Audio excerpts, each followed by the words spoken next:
Hello and welcome. Thank you for joining the channel.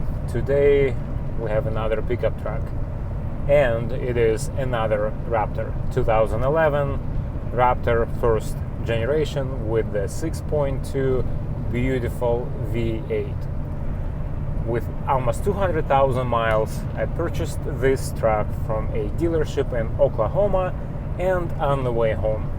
While doing this, I will share with you how this Raptor kept up through its 12 years of life and almost 200,000 miles of running on the roads of Oklahoma, Texas, doing some actually work, not just driving for leisure and pleasure.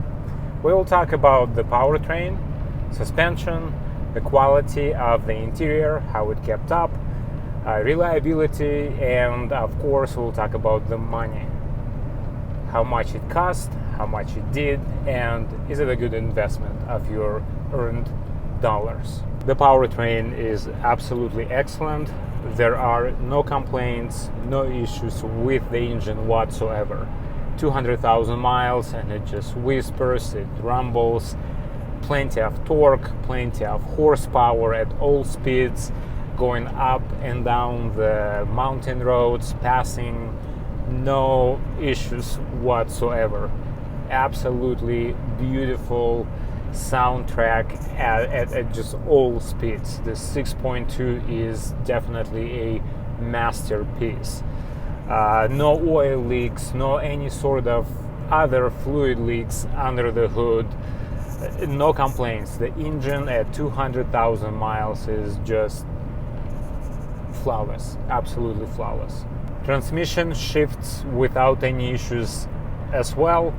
Only what I've noticed at the slower speeds, when it's shifting from the first to the second gear, it not hesitates, it's just it feels a little bit loose, so it's not as tight as you might think it should be, but it doesn't jerk, it doesn't hesitate, it doesn't get into this limb mode, not at all. And underneath the truck it's also very, very dry. The same goes for the transfer case. I haven't noticed any grinding, any hesitation or any sort of shaking at lower speeds or higher speeds. So the powertrain is absolutely beautiful. It really, you cannot even tell that this truck has 200,000 miles on it. Now the suspension is a bit loose.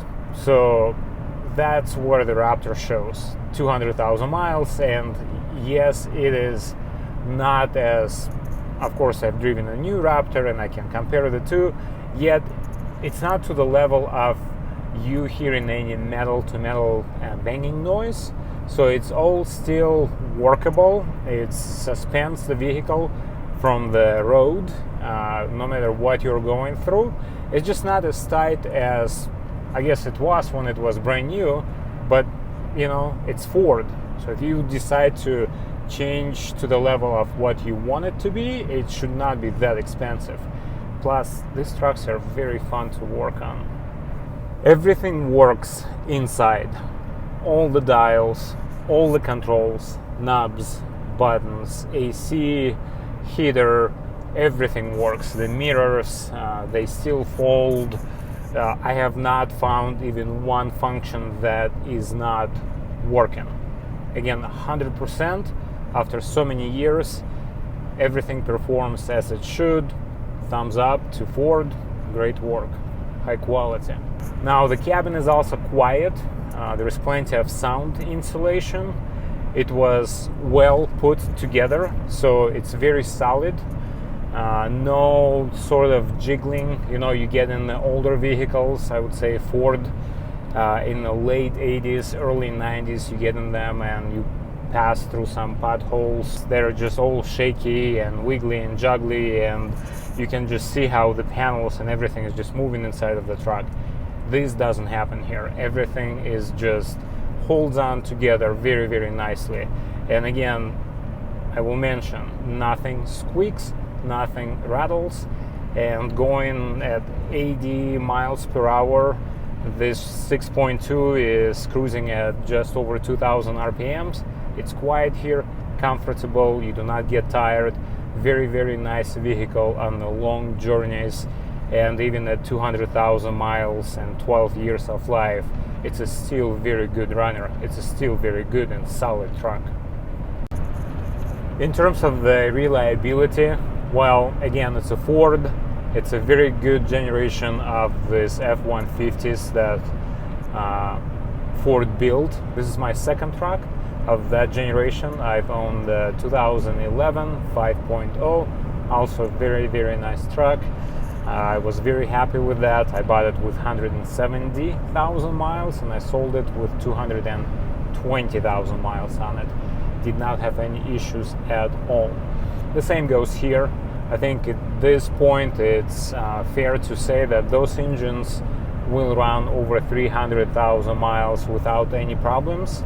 I can tell you as well that the differential and the transmission are doing great.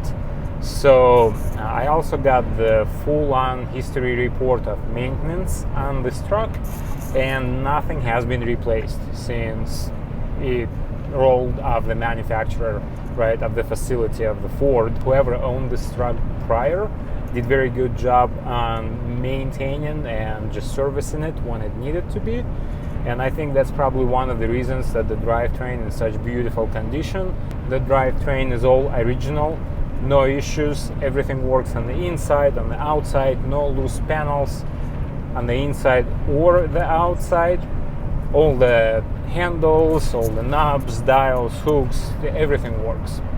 So in terms of the reliability, this truck is absolutely must have, if you can hear me. In terms of the cost, of course, what's important is how much do we pay to enter this joy. Well, so at about 200,000 miles, you need to budget about $20,000. Plus minus $2,000, depends on where you shop.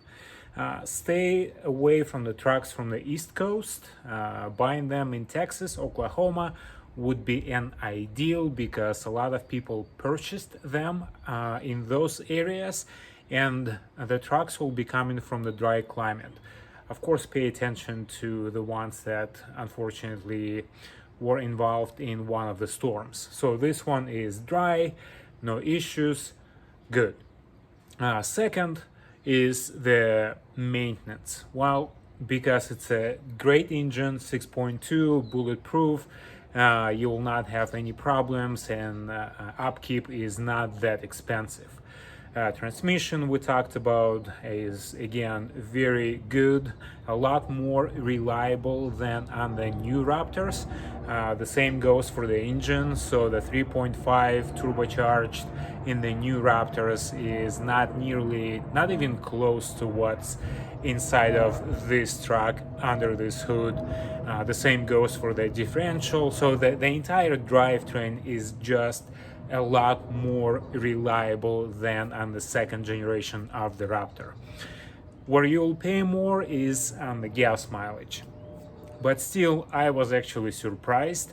I was pushing the truck. My average speed was about 72, 73 miles per hour, and I still ended up at 14.2 miles per gallon. I think to pay about $18,000 to $20,000 to ride such a great piece of engineering is definitely a lot more fun, not as boring as driving your stock Ford or stock Ram or a Tundra. This is a lot more fun, a lot more reliable than a lot of other trucks. Again, with this engine and this drivetrain, you can go further, go a lot more different places. Riding this truck on all sort of roads is a lot more fun. It's not boring, it's always entertaining. And for that you'll pay a little bit more to enter, a little bit more to fill it up, yet you know what you'll be paying for.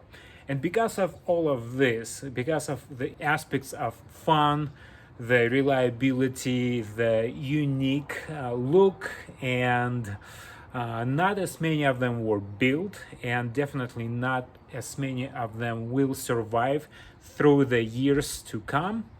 this will stay in the value. The value will be with this truck for a lot longer, in my opinion, even comparing to the second generation, just because this is the first ever sort of SVT, as the Ford called them, special vehicle team.